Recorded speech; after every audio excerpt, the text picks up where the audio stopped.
Kalau penglihatan secara spirit yang saya lihat dan saya tahu sejauh ini, bukit itu bukan sekadar gundukan tanah, bukan sekadar bukit.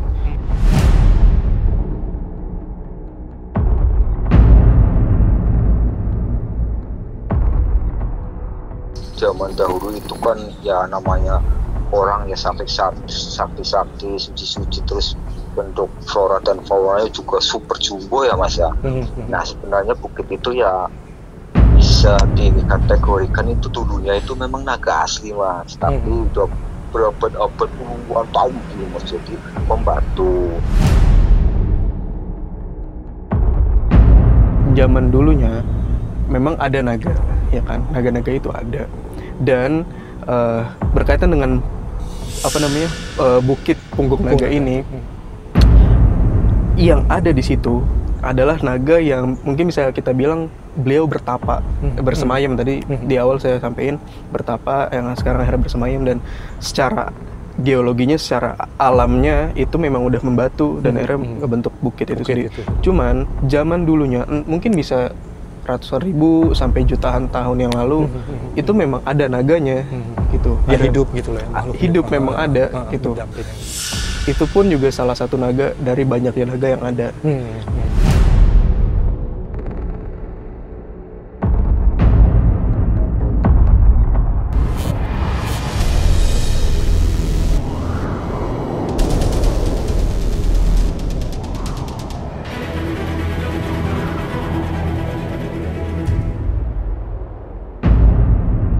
Assalamualaikum warahmatullahi wabarakatuh.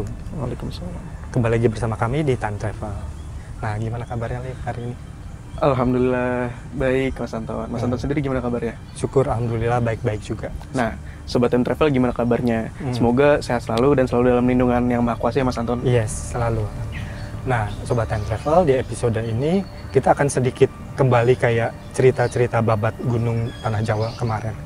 Nah, kali ini kita akan membahas satu kisah dari gunung, satu keberadaan di suatu gunung di daerah Bondowoso, di mana ada dua, kalau dari kacamata kita orang awam gitu, kita akan melihat bahwa ada dua ekstrim yang berbeda, yang saling beriringan, yang saling seimbang di satu alam di Gunung Bondowoso. Jadi ada satu keadaan di mana alamnya itu begitu indah sekali gitu, yang sangat sayang untuk kita lewatkan. Tetapi juga di satu sisi ada satu kondisi ekstrim, yaitu jalur pendakian yang tidak begitu aman, jadi cukup berbahaya. Para pendaki dan semua orang kadang menjulukinya sebagai punggung naga yang berada di Gunung Piramid Bondowoso. Nah, Sobat Time Travel, tanpa berlama-lama lagi, sebenarnya Gunung Piramid dengan punggung naga ini menyimpan keberadaan seperti apa sih dalam penglihatan Mas Amin dan Alif. Langsung saja kita menuju Alif untuk bertanya tentang keberadaan yang ada di punggung naga Gunung Piramid. Nah, gimana Alif menurut penglihatan Alif? Apa yang Alif lihat ketika ada keberadaan apa sih yang ada di punggung naga itu? Bismillahirrahmanirrahim. Nah, dari yang saya dan Mas Amin lihat, saya dulu ya, nanti Mas Amin ada versinya sendiri. Memang secara penglihatan itu sebenarnya itu bisa dibagi menjadi dua. Langsung aja ya. Yang pertama itu penglihatan secara manusiawi. Secara manusianya, secara alamnya yang kita lihat, itu memang bukit aja gitu, perbukitan yang dikelilingin sama gunung-gunung, tapi jaraknya kan lumayan jauh. Tapi uniknya di sekitar situ nggak ada tempat-tempat yang tinggi selain itu, selain bukit itu. Nah, itu aja yang secara manusiawinya. Yang kedua, penglihatan secara spiritnya. Ke dimensi yang lain berarti ya. Jadi kalau penglihatan secara spirit yang saya lihat dan saya tahu sejauh ini, bukit itu bukan sekadar gundukan tanah, bukan sekedar bukit. Bukit itu kan biasanya terjadi ketika ada pergerakan lempeng yang akhirnya nabrak tuh, nabrak terus ngebentuk dia ke atas. Satu, ada yang jadi gunung, kedua ada yang cuma jadi bukit. Kalau gunung isinya ada magmanya dan sebagainya. Kalau bukit cuman kayak sisaan tanah yang kebentuk. Tapi kalau ini uniknya itu bukan dari aktivitas vulkanik. Kalau gitu ya? melihat secara spirit ya. Kalau misalkan orang bisa lihat sampai ke dalamnya, ternyata memang di situ adalah tempat bersemayamnya atau tempat bertapanya salah satu naga. Oh iya? Ya, Naga. makanya disebut sebagai punggung naga. Karena yang selama ini orang naik itu sebenarnya dia ada di atas punggungnya. Itu benar-benar punggungnya. Iya, yang biasanya orang jadi checkpoint untuk lihat sunset. Iya, betul. Itu adalah titik paling atas di punggungnya itu. Memang sih kalau dilihat dari fotonya gitu ya, kalau kita disajikan foto-foto dari punggung naga Gunung Piramid itu, memang berasanya langsung apa ya, agak-agak ciut juga ya nyali kita gitu. Maksudnya ada rasa-rasa takut, ada ini memang kelihatannya kayak bukan bentukan gunung gitu ya. Pernah saya lihat salah satu foto dari Google sih. Itu orang tersebut di foto di Google itu ngambil fotonya, dan saya lihat ternyata orang itu ngambil foto dari bagian buntutnya, dari bagian belakang. Jadi kelihatan si punggungnya naik ke atas, nanti landai. Nah di ujung sana kelihatan kepalanya. Oh, kepalanya langsung ya. Jadi benar-benar menyusuri punggungnya benar. Nah kalau yang Alif lihat itu naganya itu seperti apa? Bentuk dan rupanya? Untuk seperti apa dan bentuk rupanya mungkin akan lebih mohon maaf sebelumnya Sobat Time Travel, akan lebih detail ketika Mas Amin yang cerita. Mas Amin, ya, tapi kalau misalkan saya boleh menyampaikan sedikit aja, naganya itu kalau yang saya lihat, beliau punya sisik warna hijau. Hijaunya tuh hijau-hijau rumput atau hijau campur hijau lumut sebenarnya, agak tua hijaunya. Tapi hijaunya itu juga ada gradasinya di bagian tubuhnya itu, sisik-sisiknya itu. Terus matanya itu dia warnanya sekitaran yang hitam-hitamnya itu warnanya orange kekuningan sebenarnya.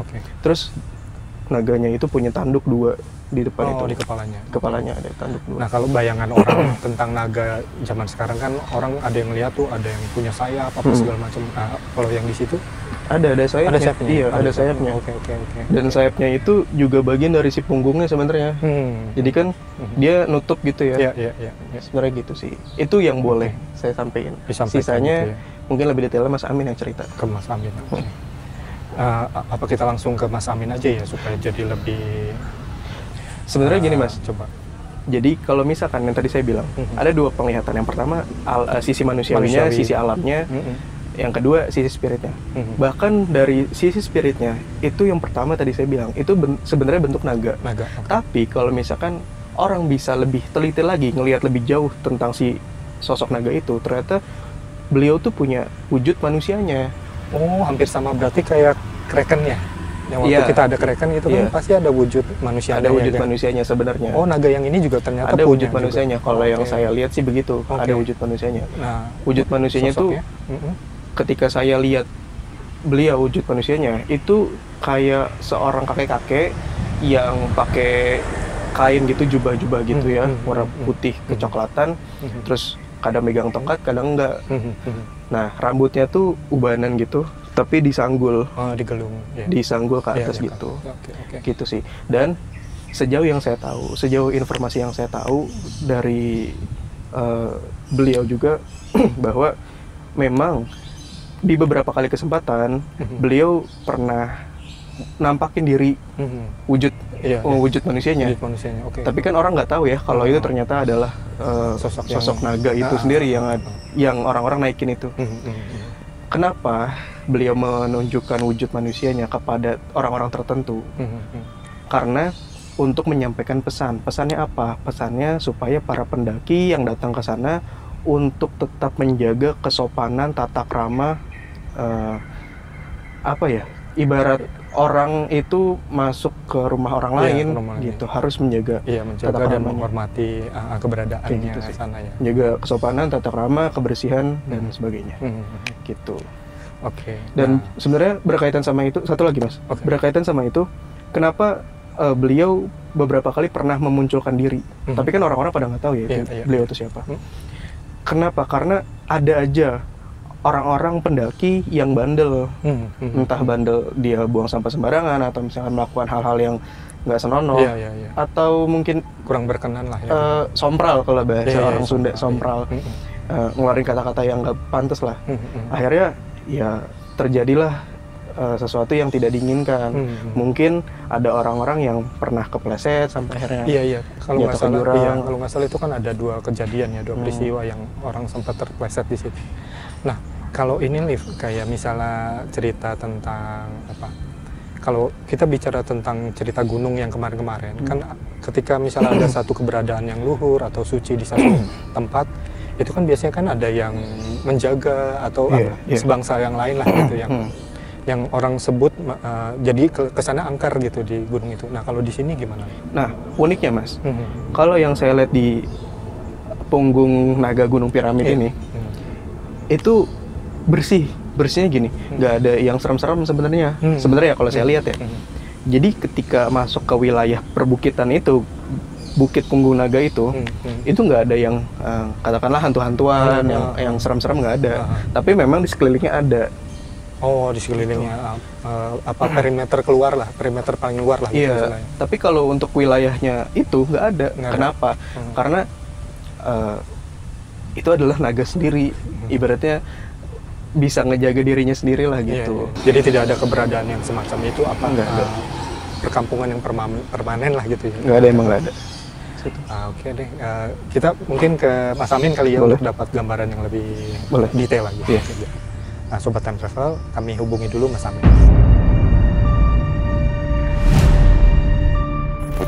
Nah, Sobat Time Travel, saat ini kita sudah terhubung dengan Mas Amin untuk menjelaskan lebih detail apa sebenarnya yang ada di punggung naga Gunung Piramid Bondowoso. Assalamualaikum warahmatullahi wabarakatuh, Mas Amin. Assalamualaikum, Mas Amin.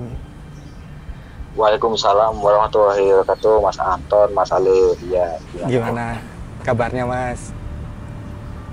Alhamdulillah sehat, Mas Anton, Mas Alif. Karena ini kan hari-hari bahagia, jadi sehat ya. Alhamdulillah.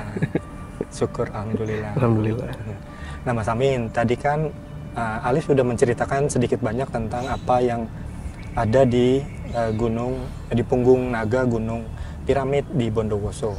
Nah, menurut penglihatan spiritual Mas Amin, sebenarnya ada keberadaan apa sih Mas yang ada di sana? Oke, Mas Anton, Mas Alif, sebentar ya. Penglihatan Amin tatkala ke situ ya, Mas. Itu sebenarnya dicek ya secara spirit itu dari kiri, kanan, sampai depan, sampai belakang, sampai atas. Itu kok cuma ada bukit itu, gunung itu loh.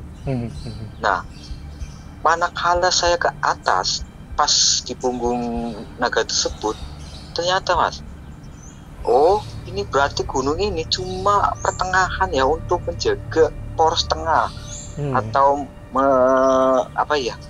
untuk keseimbangan, supaya seimbangan gitu antara laut dan gunung gitu loh Mas. Terus untuk ke sana lurus dengan jalan yang setapak runcing itu ya. Kalau nggak hati-hati ya memang mesti tergelincir gitu. Harus hati-hati gitu. Sana ternyata Mas memang kembali lagi ke ekor lagi Mas. Tak tatap lagi dari itu ya bawah ya. Itu memang menyerupai naga Mas.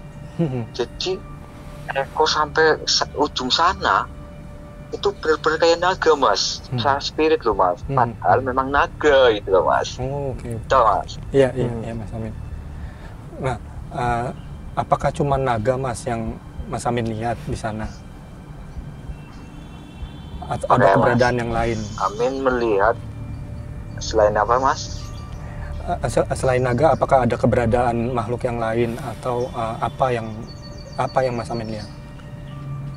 Oke Mas, saat Amin turun ya, tak lihat Mas. Memang di situ memang nggak ada kayak mistik, wingit atau apa ya kayak jin itu, nggak ada, aman itu loh. Jadi kalau bukit gunung itu nggak ada kayak gitu, nggak ada yang wingit, nggak ada jin-jinnya, itu berarti orang yang dahulunya lagi, yang lebih dahulu itu orangnya bener-bener suci loh Mas, itu Mas. Nah itu Mas, suci, orang-orang di situ suci itu Mas. Nah terkait keberadaan orang suci di situ, Mas Amin melihat sosok yang lain juga ada di situ? Ada Mas, jadi Amin harus percaya ya, karena zaman dahulu itu kan ya namanya orang ya sakti-sakti, suci-suci, terus bentuk flora dan faunanya juga super jumbo ya Mas ya. Nah sebenarnya bukit itu ya bisa dikategorikan itu dulunya itu memang naga asli Mas, tapi udah berabad-abad puluhan tahun gitu Mas, jadi pembantu. Sebenarnya punggung naga itu memang naga. Nah di situ ternyata ada seorang yang sakti dan suci itu. Sampai saat ini sebenarnya masih Mas, kadang bisa berubah jadi bentuk naga asli, kadang jadi orang manusia asli itu Mas. Saat ini masih itu Mas, cuma ya namanya itu peninggalan ya, jadi harus dilestarikan lah ya, dijaga itu. Itu Mas. Okay. Nah sosok orang itu seperti apa sih Mas Amin, dan sosok naganya itu seperti apa? Nah kalau Amin lihat ya Mas ya, sosok naganya itu memang Mas hijau semu kuning ya, jadi cuma kuningnya kayak ya, jadi kayak hijau daun itu ya, itu yang kita lihat itu sebenarnya saat ini itu sebenarnya itu kulitnya naga. Sebenarnya itu kulit naga, dan terus sampai kepalanya, sampai yang tempat para pendaki-pendaki untuk cari gambar itu ya, di puncaknya itu ya, itu sebenarnya kepalanya sang naga. Nah tatkala melihat sosok beliau itu, rambutnya putih panjang Mas, pegang tongkat ya Mas. Nah itu kan keistimewaan naga itu di dalam lidahnya itu ya, di dalam mulutnya itu ada air permata ya. Nah nanti bisa jadi tongkat juga sih, itu permata itu juga bisa nempel di tongkatnya beliau itu Mas, orangnya beliau itu Mas yang di situ. Nah sebenarnya kan kalau orang mendaki ya, mungkin bisa diilustrasikannya seperti ini kan, dia kan naik punggung naga itu juga kan, dan sebenarnya kan jadi kayak sebenarnya naik petapa itu juga kan sebenarnya. Ya jadi petapa itu ya sudah tahu ya, misalnya ada pendaki ya, beliau itu ya nggak marah karena udah ini ada tamu ya, walaupun suatu tempat yang didatangi orang itu ya tamu, jadi nggak marah. Terkecuali kalau sang pendaki itu naik punggung naga tersebut dengan kayak terlalu gesa-gesa, berakibatkan gini Mas, kan itu punggung naga Mas, jadi kalau kita injak ya bisa geli, juga bisa kena angin sedikit ya. Kalau angin di bukit kan ada kencang, jadi goyang badan. Nah ke atas terus sampai kepalanya sang naga itu kan kadang namanya ekor naga sama punggung naga sama kepala naga, jika dengan tergesa-gesa nginjaknya ya pasti goyang ya, naga tersebut kaget, akhirnya nanti bisa tergelincir itu Mas.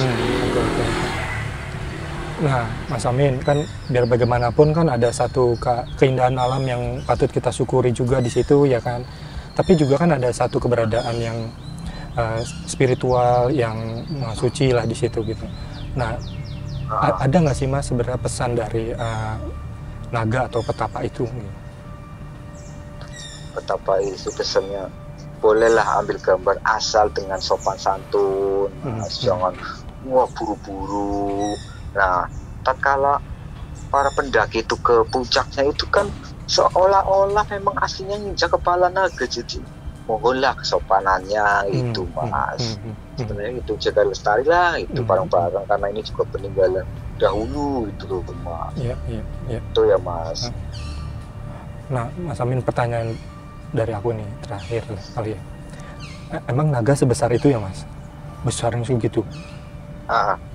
Wah naganya besar loh Mas, itu dari dulu peradaban dahulu kan coba naga gede, pohon gede, orangnya juga gede-gede Mas.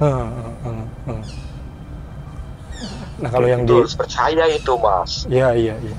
Yang kalau di bayangan kita kan, kalau orang-orang awam kan ada sayapnya, ada nggak yang lebih besar lagi, atau dia itu udah yang paling besar misalnya kayak gitu, dan dia udah di sana lama nggak sih, lama banget nggak sih?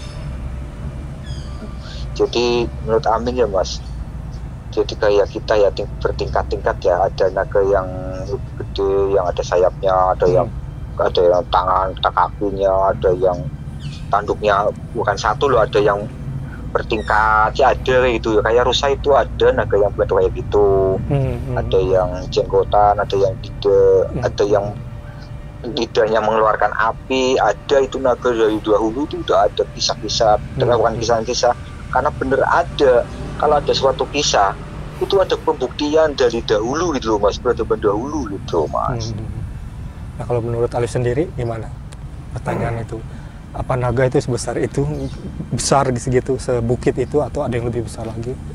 Sama kayak Mas Amin, naga itu juga kan ada level-levelnya. Terus juga memang ada yang kecil, ada yang besar juga, ada yang hidupnya di darat, ada yang di udara, atau mungkin ada yang di dalam air gitu ya.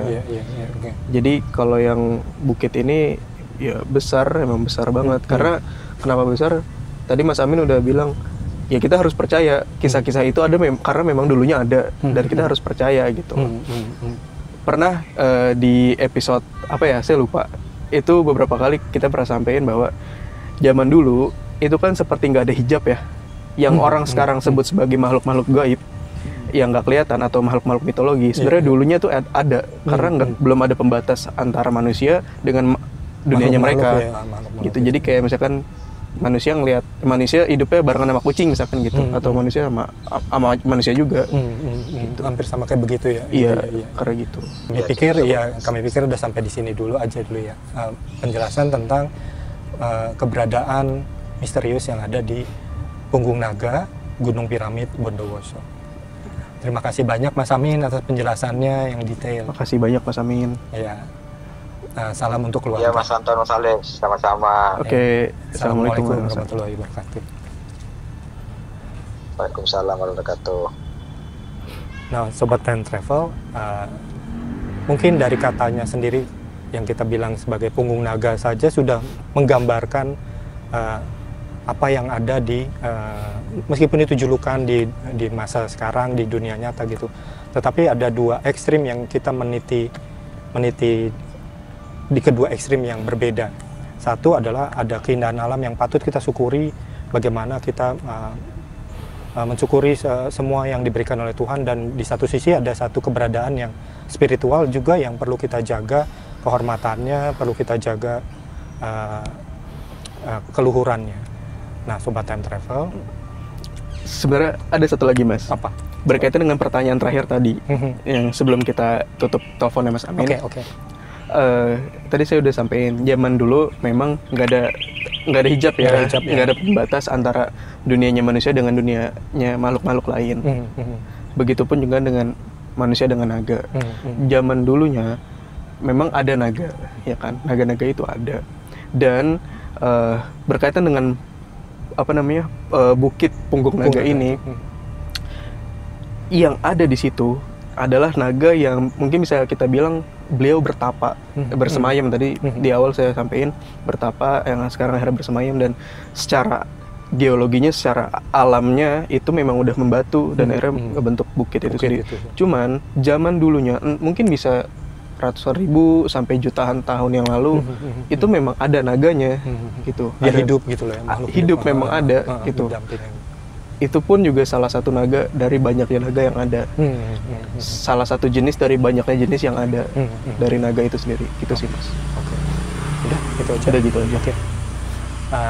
Nah, Sobat Time Travel, semoga penelusuran kita mengungkap keberadaan Punggung Naga Gunung Piramid di Bondowoso memberikan satu wawasan baru bagaimana kita bisa menikmati alam dan mensyukuri apa yang alam berikan, keindahan alam, bersanding dengan keberadaan yang luhur, satu keberadaan yang suci di tempat itu. Terima kasih atas kebersamaan kita di episode ini. Tetap like, share, comment, and subscribe. Sampai bertemu lagi di episode selanjutnya di penelusuran kita yang lainnya. Wassalamualaikum warahmatullahi wabarakatuh.